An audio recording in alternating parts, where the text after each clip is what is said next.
Om Shanti. Good morning, all of you. Today we have Dr. Shiva Punkar sir. Introduce Dr. Shiva sir. Clinical psychologist हो, आप medical officer भी हो at Super Specialty Government Hospital and Zenith Hospital, Mumbai.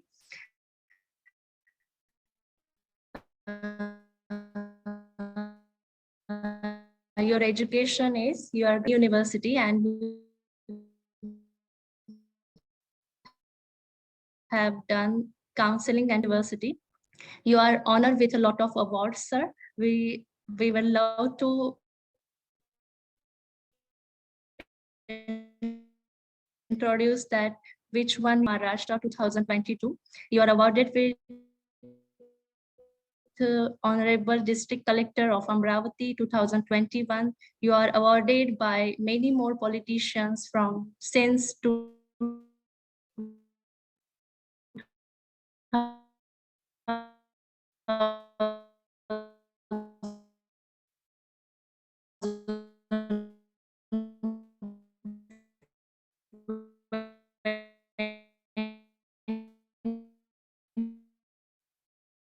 2022. Doctor Shiva Punkar sir, मैं कहना चाहूंगी कि मैं personally भी सर से सर आप सेशन शुरू कर सकते हैं. Over to you doctor Shiva sir.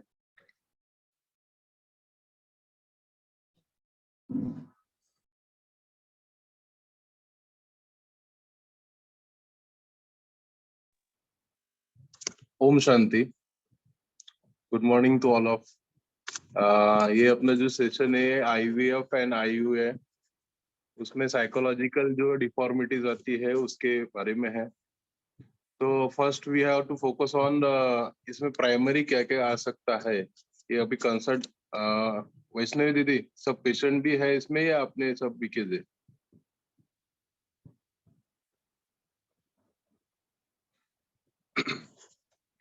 तो इस पे अपन ने अगर फोकस किया, psychological changes we have to determine in IVF and IUI. First जो चेंजेस आते हैं फिजियोलॉजिकल स्टेप्स चेंजेस, उसमें एज आता है. फिजियोलॉजिकल चेंजेस में फैलोपियन ट्यूब अगर ब्लॉक हो जाए तो उसके वजह से, या स्पर्म मोबिलिटी काउंट अगर कम हो जाए तो उसके वजह से चेंजेस अपने को देखने को मिलते हैं. ये भी एक स्ट्रेस का कारण है. दूसरा अपना आता है उसके लिए सोशल पोटेंशियल इम्पैक्ट, यानी अगर सोसाइटी में अगर आपको IVF या IUI के लिए ट्रीट करना है तो आप सोशियोलॉजी चेंजेस के लिए वहाँ डिफॉर्म देख सकते हैं कि लोग क्या बोलेंगे, कैसा होगा, ये डर, इसके वजह से आपको आ सकती है स्ट्रेस, एंजाइटी और depression. Then after you have to focus on third is changes is economical stress. Economical stress is also important. इसमें क्या होता है, IVF के लिए कॉस्टिंग बहुत लगती है, IUI के लिए कॉस्टिंग बहुत लगती है, तो उसके लिए लोगों का आता है डिप्रेशन, एंजाइटी, स्ट्रेस और PTSD. तो 3 चेंजेस अपन साइकोलॉजिकल इसमें देख सकते हैं. उसके बाद में IVF करना क्यों है और कैसे, ये तो आपको ब्रीफ पहले पता ही चल होगा. तो IVF में अपने को मैंडेटरी IVF करने के लिए जो पेशेंट आते हैं उसके लिए first of all you have to counselling कि कैसे करते हैं. मेनी ऑफ पेशेंट्स जो प्रेगनेंसी नेचुरली कैरी नहीं कर सकते तो वो दिन after he is moving towards IVF. तो उसके लिए काउंसलिंग के लिए सबसे ज्यादा जरूरी है उसके stress management. How you have to develop the stress. Developmental stress कैसे हुआ है, अभी मैंने 3 फैक्टर बताए हैं. फिजियोलॉजिकल है उसका फैक्टर, सेकंड है उसका सोशियोलॉजिकल, और थर्ड है उसका इम्पैक्ट फैक्टर इकोनॉमिकल. तो you have to concentrate on first on physiological. अगर रिलेशनशिप बॉन्डिंग में अगर डिफरेंस हो तो आप फिजियोलॉजिकल चेंजेस में कुछ भी कर नहीं सकते हैं. तो you have to first concern on relationship bonding. तो आपकी रिलेशनशिप कैसी होनी चाहिए, एक दूसरे को समझ लेना चाहिए. तो रिलेशनशिप बॉन्डिंग के लिए you have to understand. Then you have to go towards IVF centers. There is many counselor वहाँ पे काउंसलर रहते हैं, वो आपको कंसर्न करेंगे कि आईवीएफ एक्चुअली है क्या, ये कैसी प्रोसीजर है। बहुत सारे लोगों को लगता है स्टेप्स है, आर्टिफिशियल चेंजेस करके इसमें ये किया जाता है, तो ये तुम्हारा गलत कंसेप्ट। तो आईवीएफ क्या है, ये वहाँ प्रॉपरली कंसर्न जाके यू हैव टू कंसर्न कि आईवीएफ क्या होता है, आईवीएफ में एक्चुअली होता क्या है। तो ये आपने concern, first of all you have to deserve and contact with the centres. Second, जो आपके स्टेज में आता है फिजियोलॉजिकल चेंजेस में, कि आप एक दूसरे को समझ ले, तो फैक्टर भी आपका है, तो आपने ये दोनों चेंजेस देखने चाहिए। सेकंड आता है सोशियोलॉजिकल, आपके रिलेटिव्स हो, आपके दोस्त हो, परिवार हो, ये सब लोग सोचते क्या है, ये स्ट्रेस फ्री कैसे करना है। You have to get a knowledge about IVF, और लोगों को भी उसका कंसर्न करवाना है कि आईवीएफ एक्चुअली है क्या। तो आईवीएफ और आईयूआई, ये दोनों के वजह से होता क्या है, ये दोनों लोगों को आपको समझाना है कि सोशल एक्टिविटीज में इसका क्या इम्पैक्ट होता है। लोगों का जो कंसेप्ट है इसके बारे में चेंज करवाना चाहिए।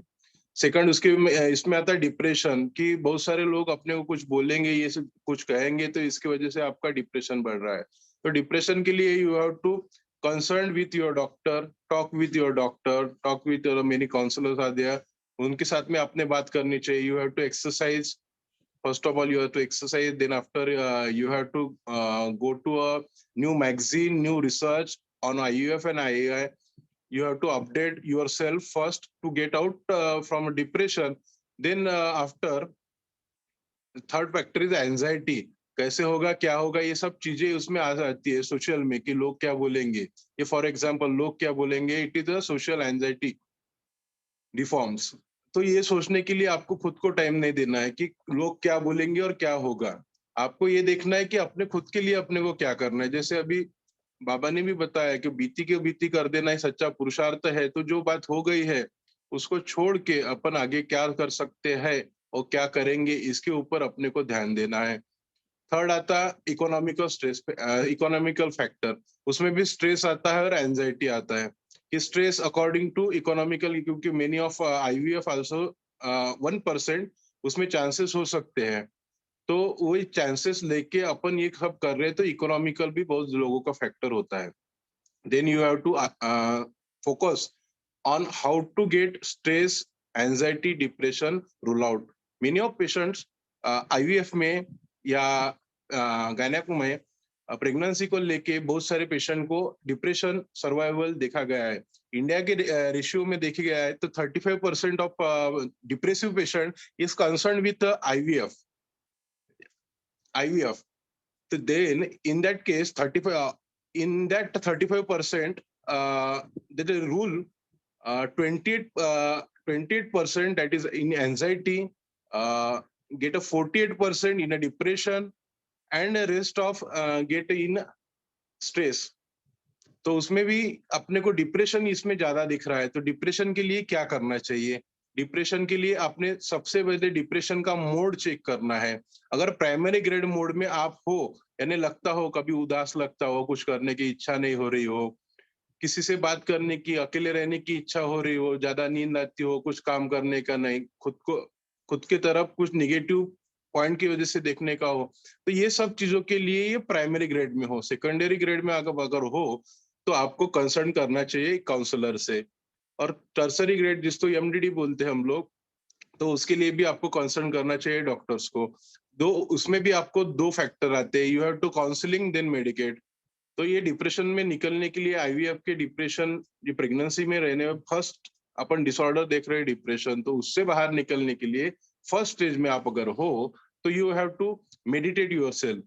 राजयोगा जैसे बताया गया है उसमें मेडिटेशन, तो आपने सबसे पहले meditation you have to rule out कि अपन मेडिटेशन से क्या कर सकते हैं। तो अपन मेडिटेशन से सबसे पहले अपने माइंड को शांत कर सकते हैं। माइंड को शांत किए तो आपको जो वे ऑफ थॉट्स है वो बाहर निकल सकते हैं। तो आप थॉट को कैसे बाहर निकालना है, आप एक दूसरे से बात करोगे तभी आप ये डिप्रेशन से बाहर निकल पाओगे। तो आपको डिप्रेशन से बाहर निकलने के लिए सबसे पहले करना है, you have to meditate, meditation करना है। मेडिटेशन के लिए भी दिमाग शांत होना जरूर है। तो उसके लिए आप, उसके पहली छोटी सी स्टेप है, you have to exercise, use musical therapies, exercise musical therapies you have to, and you have to discuss with your partner about the depression you are facing, कि इसमें अकेला नहीं रहना चाहिए कि वो क्या बोलेंगे क्या नहीं। सबसे इम्पोर्टेंट रोल इसमें पार्टनर का होता है, एक दूसरे को समझ लेने की वजह से ही आप इसमें से बाहर निकल सकोगे। Second, you have to move on stress, कि स्ट्रेस क्यों आता है। स्ट्रेस आपको आता है, कोई चीज अपने से हो नहीं रही है, अपने वजह से हो नहीं रही है, तो उसके लिए मैंने आपको दो ही कारण बताए। You have to physical deformities in both, कि फीमेल में भी हो सकती है और मेल में भी हो सकती है, उसके वजह से दोनों के लिए। इसीलिए बोलता हूँ कि एक दूसरे को आपने समझ के लेना चाहिए कि ये अपने को इनफर्टिलिटी क्यों हो रही है, तो वो उसके वजह से स्ट्रेस हो रहा है। तो stress you have to move rule out, discuss with each other and concerned with your IVF center. Then after you have to get anxiety on decretion, कि एंजाइटी एक्चुअली होती क्या है, कि अपने से होगा कि नहीं, कैसे होगा, ये हुआ या नहीं, अपन इस पे ट्रस्ट करे या नहीं करे, ये जो आपको प्राइमरी सिम्टम्स आ रहे हैं, ये सब एंजाइटी की वजह से आ रहे हैं। उसके बाद में लास्ट स्टेप उसमें आता है पीटीएसडी करके रहता है। तो पीटीएसडी में पोस्ट ट्रॉमेटिक सिंड्रोम है, तो ये होता है रेगुलरली फेल्यूर ऑफ फर्टिलाइजेशन, तो इसके वजह से पीटीएसडी भी आ सकता है। ये सीवियर डिफॉर्मिटीज में होता है, तो इसके लिए you have to consult psychiatrist and psychologist also. इसमें दो आपको काउंसलिंग की भी जरूरत पड़ सकती है और मेडिकेशन की हेवियर ग्रेड में।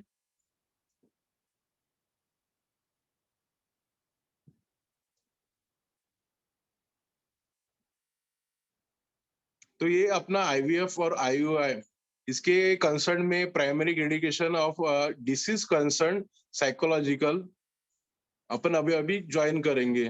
तो अभी पेशेंट्स है ऑनलाइन,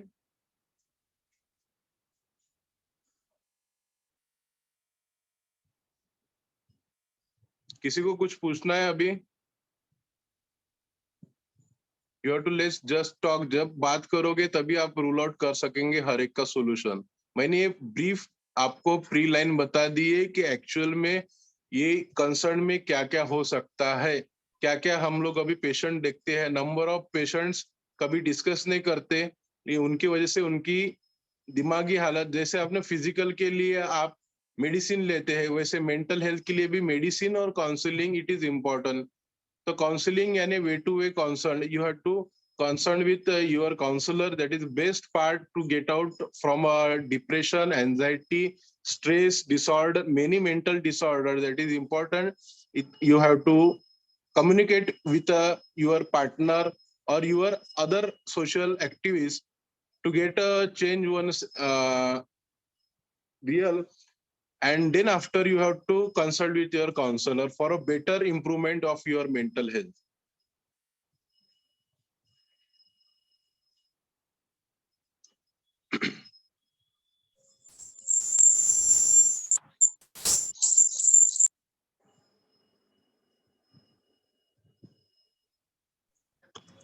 सर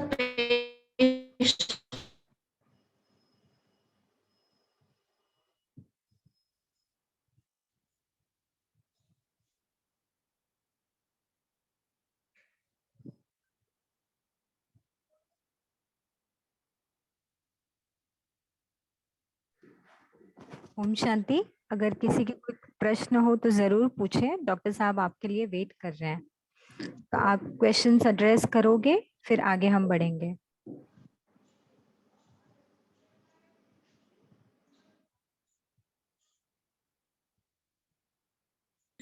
पेशेंट को भी अगर कोई क्वेश्चंस पूछना है तो जरूर सर से पूछ सकते हैं, और अगर आप continue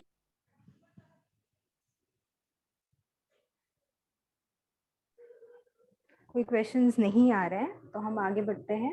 doctor Shiva.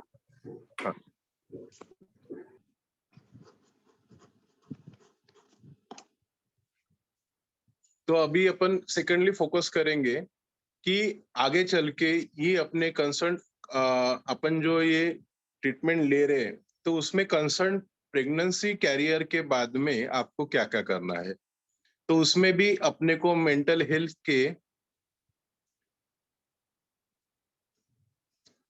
Mental health is important during, you have to get, पहले आप सेंटर आ गए, then caring, you have to get a first month यदि positive, that is good. First month से लेके 9 मंथ का आपको कैसे मेंटल हेल्थ को कंसर्न करना है। तो फर्स्ट मंथ को आपको पार्टनर्स की both first to 9th month partners both having a equal and each bonding with a concern, एक दूसरे को समझ के लेना है फर्स्ट मंथ से। यू हैव टू डेवलप, जैसे भी आयुर्वेदा में भी दिया है, उसको गर्भ संस्कार बोला जाता है, कि आपका एटमॉस्फेयर कैसा है, आपके आजू बाजू सराउंड्स में कैसा है, ये पहले महीने से लेके 9वें महीने तक आपको सब ध्यान में ख्याल में रखना है।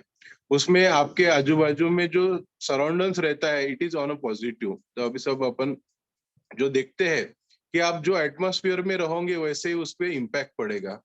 तो एटमॉस्फेयर आपका पॉजिटिव रहना चाहिए। यू हैव टू, इसके लिए आपको ग्रीनरीज में ज्यादा रहना है, आपके एटमॉस्फेयर को क्लीन एंड नीट रखना है, तान तनाव या झगड़े से दूर रहना है, ये सबसे बड़ी बात है। इसके कारण आपको होने वाला जो संतान रहता है उसके ऊपर भी उसके अच्छा इम्पैक्ट मिलता है। तो सेकेंडरी आप उसमें देख सकते हैं, फर्स्ट हो गया अपना सराउंडर, सेकेंडरी हो सकते हैं आप क्या पढ़ते हैं।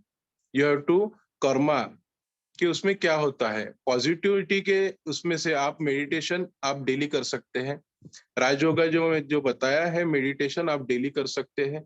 मेडिटेशन के बाद में आप उसमें सेकेंडरी देख सकते हैं कि पॉजिटिविटी कैसी डेवलप होती है मेडिटेशन की वजह से। अपने ब्रेन को शांत करके अपन एक सिंगल थॉट देख के ये थॉट में से ही आप उसमें रूल आउट कर सकते हैं कि मेडिटेशन से अपने को क्या मिल रहा है।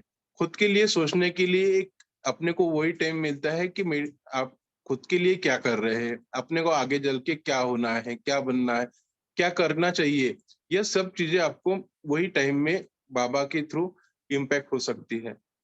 तो meditation it is also important. Third we have to on diet, जैसे न्यूट्रिशन आपको अभी जब सेंटर्स में मिलेंगे, डाइट इज आल्सो इम्पोर्टेंट, जैसे फ्रूट्स हो गए और तुम्हारा वाटर इनटेक हो गया, ये इसको भी बैलेंस रखना है। First to 9 month you have to develop.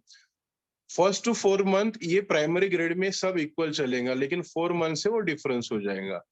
तो फर्स्ट टू 4 मंथ आपको क्या क्या करना चाहिए, तो उसमें diet is also important, partner relation is also important. तो रिलेशनशिप बॉन्डिंग डाइट के इसमें हो गया, तो डाइट में आपको फ्रूट्स हो गए, जूस हो गए और वाटर इनटेक, इस पे ध्यान देना है। ये आपको सब आईवीएफ सेंटर जाएंगे, आईवीआई सेंटर, तो ये सब आपको वहां पे ब्रीफ हो जाएगा कि आपको क्या खाना चाहिए, क्या परहेज करना चाहिए। तो उसमें हेल्दी फूड, विटामिन इंटेक्स रहेंगे तुम्हारे, carbohydrates you have to intake, protein max to max intake पर केजी पर weight, it is all explain on your center. तो diet is also important. Fourth is surroundings cooperation relation bonding. तो cooperation relation bonding में कैसा आता है कि आप अगर घर में रहते हो तो आपका रिलेशन है, आपके माता सास ससुर हो, माता पिता हो, इनके साथ में आपकी रिलेशनशिप बॉन्डिंग डेली कैसी है, उसका भी आपके ऊपर इम्पैक्ट रहता है कि आपको उसको रिलेशनशिप बॉन्डिंग में कैसे उसका इम्पैक्ट करना चाहिए। तो आपने सबसे मीठे होके बात करना चाहिए, सबसे बात करते समय सबको टाइम देना चाहिए। आगे वाला इम्पैक्ट कैसा करेगा इस पे ध्यान ना देते हुए आपके, क्योंकि उसका बॉडी पे इम्पैक्ट पड़ेगा, क्योंकि अपने को पॉजिटिव रहना है। पॉजिटिविटी के से ही अपने को आगे चल के ये सब चीजों से अपने को पॉजिटिव रिजल्ट मिलते जाएंगे। उसके बाद में आता है अपना परिवार। तो आपको रहना कैसा है, रहना कैसा है, you have to exercise, exercise उसमें आ गई, तुम्हारी वॉकिंग आ गई, कुछ पॉजिटिव थिंकिंग के ट्यून रहते उसका भी सुनना, ये गर्भ के लिए बहुत अच्छी बात रहती है। जैसे हो गए बांसुरी का धुन हो गया, संगीत जो उसमें वाद्य आते उसके धुन हो गए, ये अपने गर्भ पे अच्छा इम्पैक्ट करते हैं। तो ये हो गया अपना फर्स्ट टू 4 मंथ।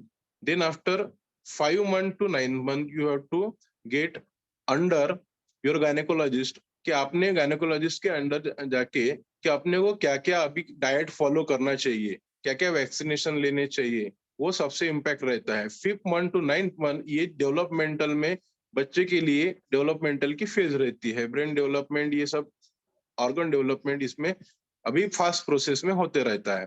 तो इसमें से आपको मेडिटेशन पे ध्यान देते हुए पॉजिटिव सब किताबें पढ़ना है, आपको म्यूजिक सुनना है, और सराउंडिंग्स जितना भी हैप्पियर रखना है, ये सब ये चीजों में रखना है, तो इसके आपको इफेक्ट मिलेगा आगे चल के। तो ये हो गया अपना 1 to 9 मंथ का। अभी कोई पेशेंट आया होगा तो पूछ सकते हैं क्यों ना, ओम सेकंड शांति। सेशन हो गया। अगर हाँ। हाँ जी, अगर कोई नया जुड़ा है और उनको कोई प्रश्न पूछने हैं तो आप क्वेश्चंस पूछ सकते हो। ओपन है सेशन क्वेश्चंस के लिए। अपने आप को अनम्यूट कर सकते हो या चैट बॉक्स पे डाल सकते हो।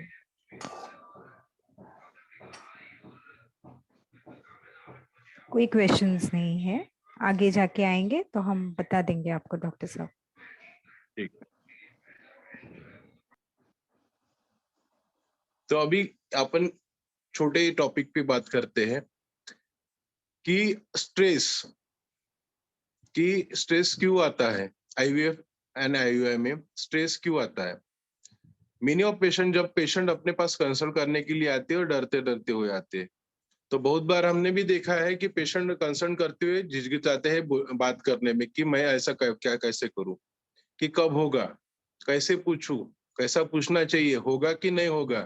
तो पहले आपने सबसे पहले ट्रस्ट करना चाहिए आपके डॉक्टर के ऊपर, या आपका जो फेथ है उसके ऊपर आपने ये ट्रस्ट करना चाहिए कि क्या करना है, कैसे होगा नहीं, इसके ऊपर ध्यान मत दो, सब होगा।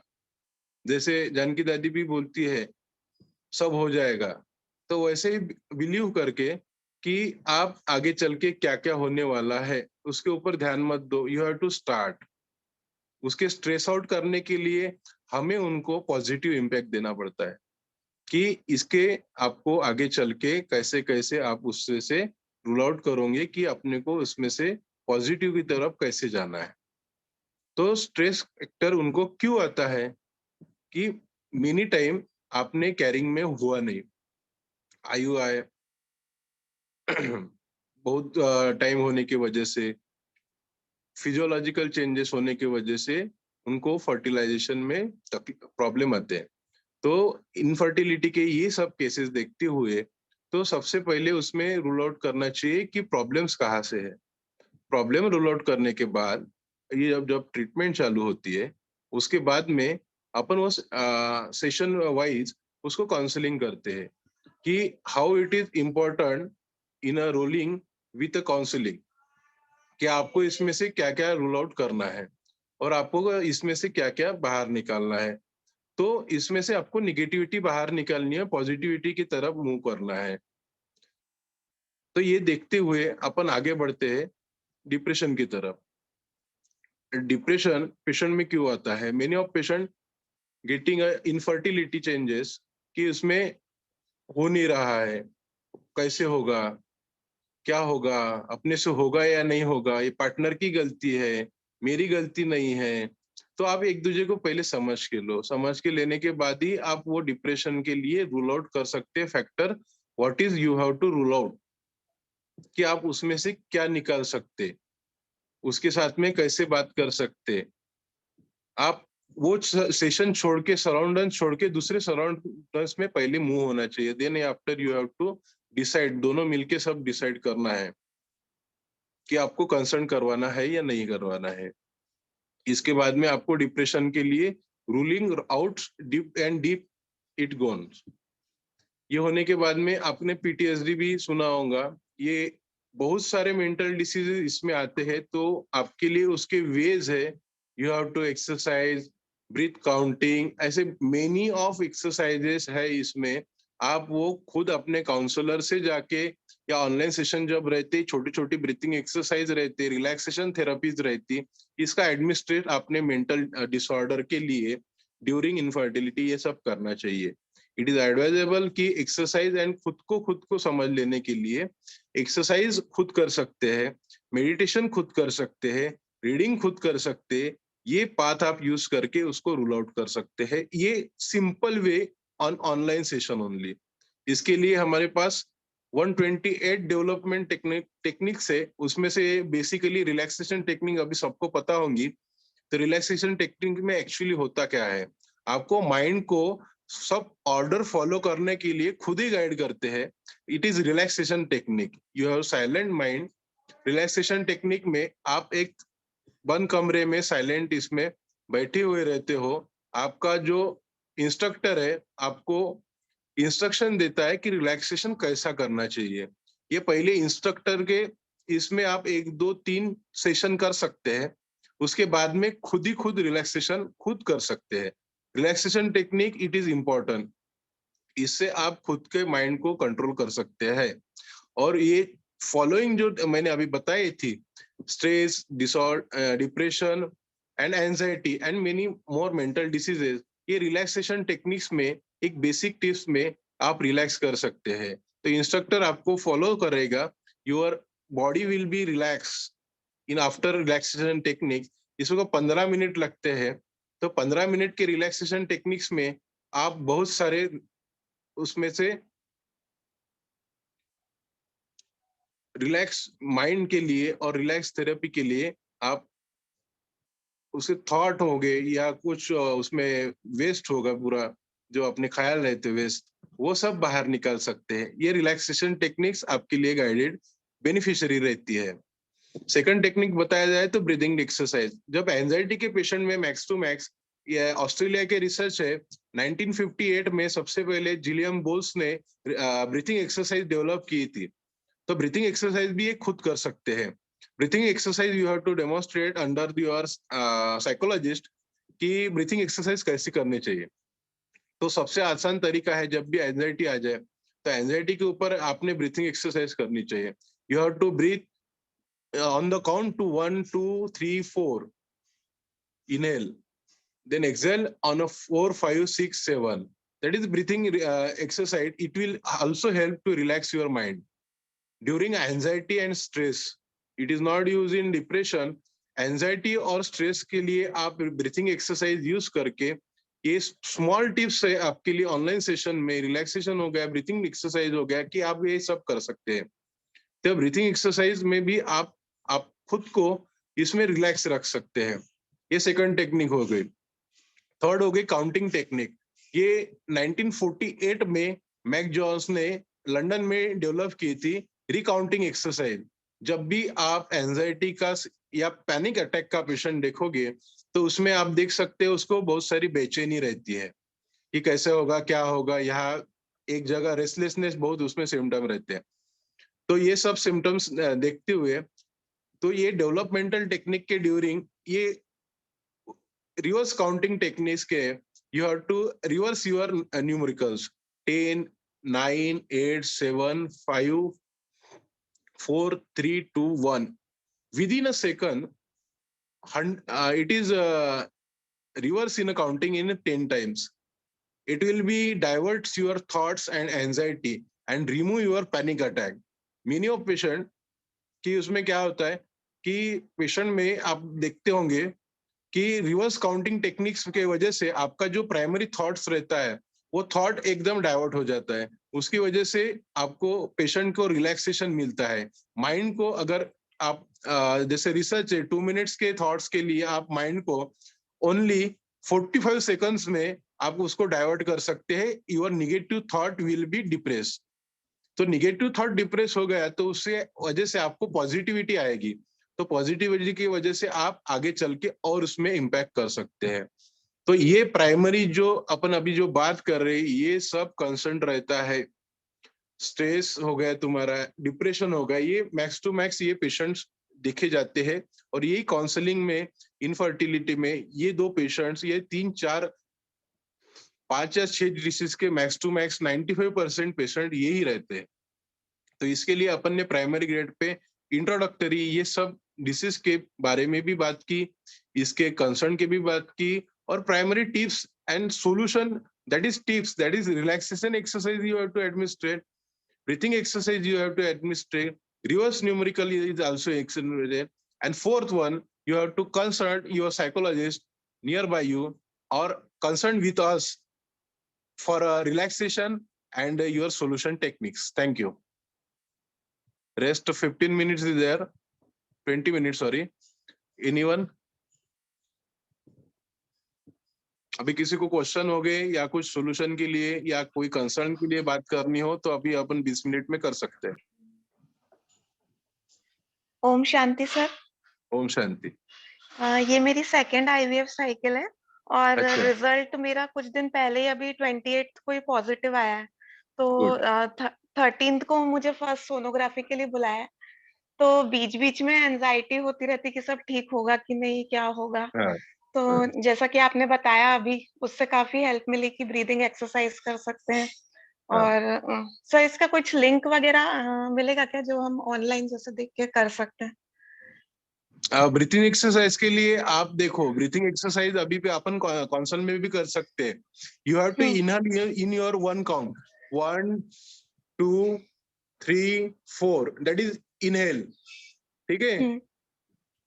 Rest of 5 6 you have to stop. Then after 7 8 9 10 you have to exhale. That is breathing exercise primary grade. इसके सेशन भी है, ठीक है। ये तो हो गए, ये सेशन ही है प्राइमरी ग्रेड जो अपन कर रहे हैं, सेशन ही है। इसके भी लिंक आपको ऑनलाइन में भी मिल सकती है। अच्छा। हाँ, ब्रीथिंग एक्सरसाइज आपके लिए अच्छी है। एंजाइटी जब होता होगा कि नहीं कैसा होगा, क्या चल के पॉजिटिविटी आएगी, ये सब के लिए आपको ये है। और उसके साथ ही साथ आपने मेडिटेशन भी यू हैव टू एडमिनिस्ट्रेट कि आपके वो ब्रेन को एक्टिविटीज को रिलैक्स करती है। एंजाइटी के पेशेंट को, न्यूमरल पेशेंट के वजह रेशियो में देखा गया है कि उनकी न्यूरॉन एक्टिविटीज ये स्ट्रेस एक्टिविटी ज्यादा रहती है। तो उसके वजह से होता है। तो breathing exercise you have to administrate. आपकी काउंसलिंग हुई है इसके बाद? हाँ, ब्रीदिंग और मेडिटेशन है ना? ब्रीदिंग और मेडिटेशन यू हैव टू। और जब भी आपको एंजाइटी आती है तो उसमें जो थॉट आती है खुद लिख के रखना है, ये सबसे बढ़िया बात है। एंजाइटी के अभी रिसर्च जो चालू है दिल्ली में, तो उसके पेशेंट के लिए हम अभी कंसर्न करवा रहे हैं कि पेशेंट को जब एंजाइटी होती है या पैनिक अटैक का फेज जब आता है तो उसके थॉट क्या क्या होते हैं, you have to write down. Okay sir. हाँ, कि मेरा कैसा होगा, तो ये आपने लिख के रखना चाहिए कि मेरा कैसा हुआ, क्वेश्चन मार्क, ये थॉट मेरे को ये दिन में ये टाइम पे आया था। उसके बाद में जब आपको पॉजिटिव, अभी एक ऐसा रिजल्ट मिला है आपको पॉजिटिव, तो उसके बाद में वो क्वेश्चन पढ़ना, आप खुद को खुद काउंसल कर सकते हैं। ये सेल्फ काउंसलिंग के कुछ मुद्दे रहते हैं। ये मैंने आपको जो ऑनलाइन सेशन में बता रहा हूँ, ये सेल्फ काउंसलिंग के मुद्दे हैं कि आप, मैं खुद को कैसे डिजर्व कर सकती हूँ।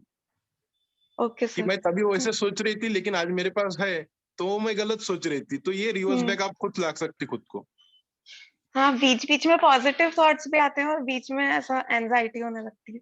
हाँ, एंजाइटी, लेकिन कंसर्न एंजाइटी आपको जो पैनिक अटैक जो फेज आते हैं उसमें कुछ चेंजेस आते हैं? नहीं, जैसे बीच में ऐसा थॉट आता है फिर मैं खुद ही थोड़ा काम डाउन करने की कोशिश करती हूँ तो ठीक हो जाता है वो। ओके, ठीक है। तो फिर आप रिवर्स फेज में हो, वो कोई बड़ी बात नहीं। यू आर प्राइमरी फेज, वो तो एंजाइटी है तो ये आनी है इसमें, ये बड़ी बात नहीं है। और आप ये breathing exercise and relaxation technique you have also administrate, उसके लिए भी आपको ऑनलाइन सेशन में भी मिल सकता है। Okay sir, thank you. Relaxation आपको यूजफुल होगा। Thank you.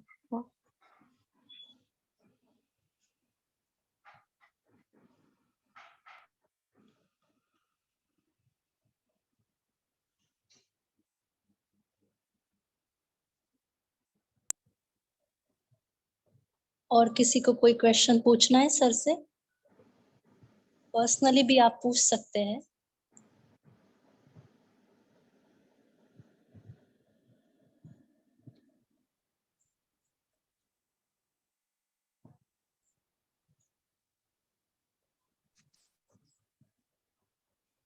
No one have a question or queries?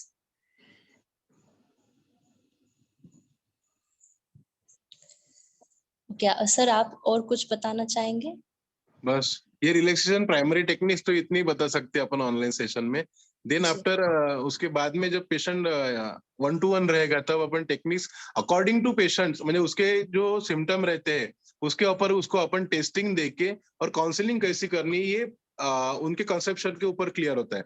जैसा अभी जो बहन जी बात की तो उन्होंने एंजाइटी के ऊपर जो पूछा तो उनके लिए अपन ने रिलैक्सेशन टेक्निक आल्सो एडेड। तो ये प्राइमरी ग्रेड में है, लेकिन वो फर्स्ट ग्रेड में है तो उसके लिए उसको अपन ज्यादा कंसर्न नहीं दे सकते इसमें।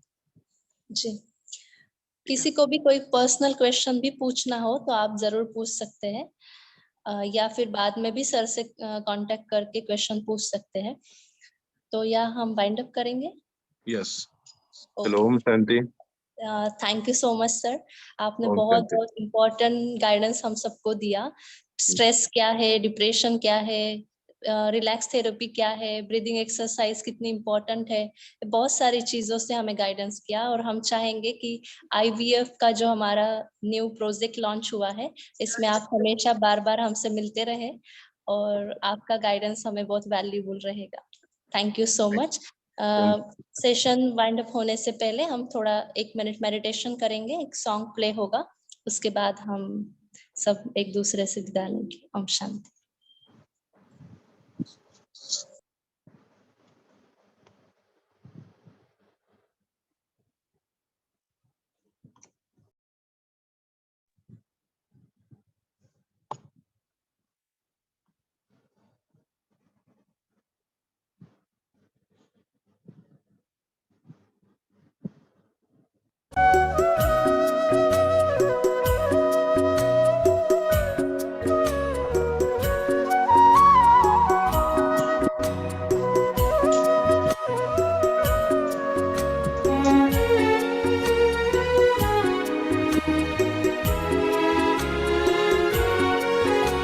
ख्यालों को यूं खूबसूरत करो, ख्यालों को यूं खूबसूरत करो, दिल खुदाई मोहब्बत से भर जाएगा, ख्वाबों को तुम खुशनुमा पाओगे, ख्वाबों को तुम खुशनुमा पाओगे, आसमां से जन्नत उतर आएगा,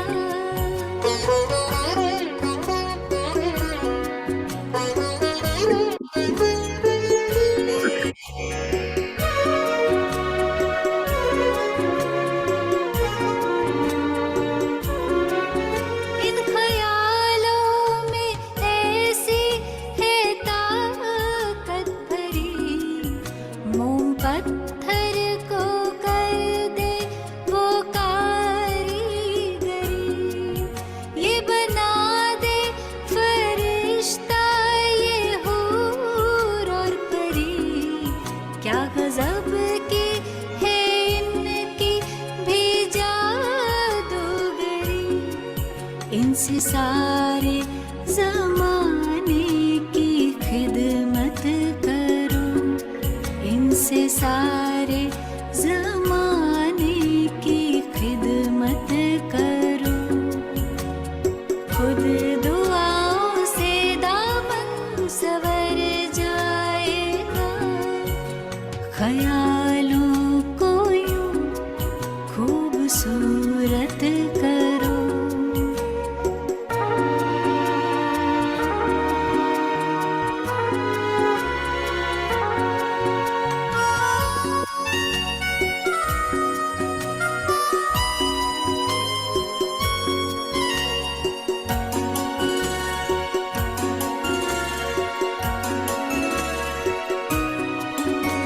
ख्याल कीमती है यूं न जाया करो, अश्कों को न बेवजह बहाया करो, मुंतजिर हो खुदा की फकत याद में, भूल करना किसका दिल दुखाया करो, मुश्किलें मिटा देगा वो मुश्किल कुसान, मुश्किलें मिटा देगा वो मुश्किल कुसान, रूह में वो ताकत भर जाएगा, ख्यालों को यूं खूबसूरत करो, ख्याल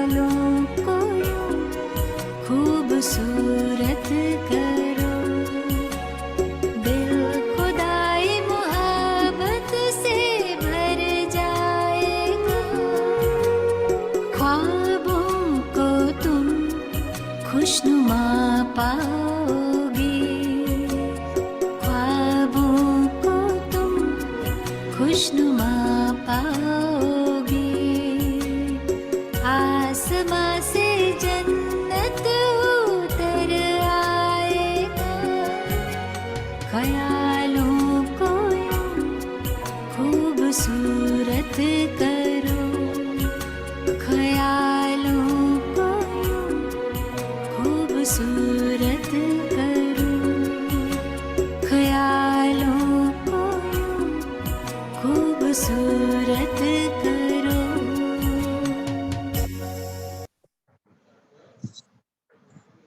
ओम शांति। कल पुनः रात्रि 8 से 9 बजे तक हम सबके लिए सेशन होगा, राजयोगा मेडिटेशन कोर्स डे 1। तो आप सभी पार्टिसिपेंट कल रात 8 बजे शार्प फिर से जुड़िएगा। ओके, ओम शांति। Thank you so much sir once again.